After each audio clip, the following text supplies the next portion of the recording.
The silence didn't fade, it evolved. And from the ruins of what we once called survival, a new legend begins. Welcome back to Draftecho, where myths aren't just remembered, they're reborn.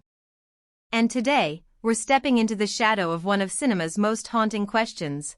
What if the end of the world wasn't the end of us, but the beginning of something else? I Am Legend 2 is officially breaking its silence, and if early reports are true, this sequel isn't just revisiting a classic, it's rewriting the laws of life itself. Forget the version you remember.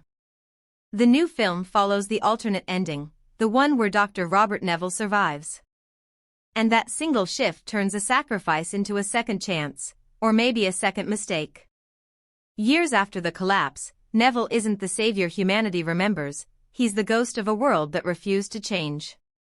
The cure he once believed in didn't end the infection, it accelerated evolution. The Darkseekers? They're not monsters anymore. They've adapted. Organized. Learned. They build, communicate, even mourn. They are no longer humanity's opposite.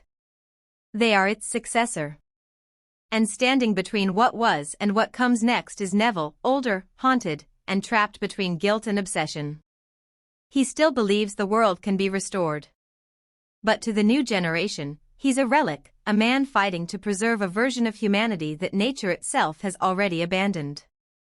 Enter Michael B. Jordan's character, a survivor who grew up after the fall. To him, Neville's crusade isn't noble, it's dangerous.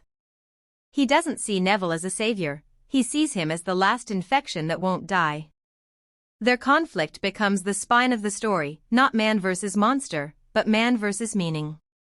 What does it even mean to be human when the monsters have learned to love, protect, and evolve?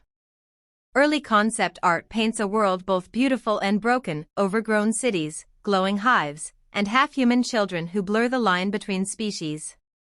The leaked tagline says it best. The world healed itself. He couldn't. Warner Brothers is reportedly aiming for a tone that blends The Last of Us emotional depth with Blade Runner 2049's visual melancholy, a world decayed but alive, tragic yet breathtaking. And then there's the twist fans can't stop theorizing about, the hybrid child. A being born between Neville's kind and the evolved species. A bridge, or a warning. Is this the next chapter of life? Or the final chapter of man? As one insider described it. The first film was about survival. The sequel is about acceptance. No confirmed release date yet, but the whispers point to late 2026 or early 2027. Until then, the world waits, quiet, overgrown, and watching. Because legends don't fade. They adapt. You're watching Draftecho, where every ending hides a beginning, and every silence tells a story.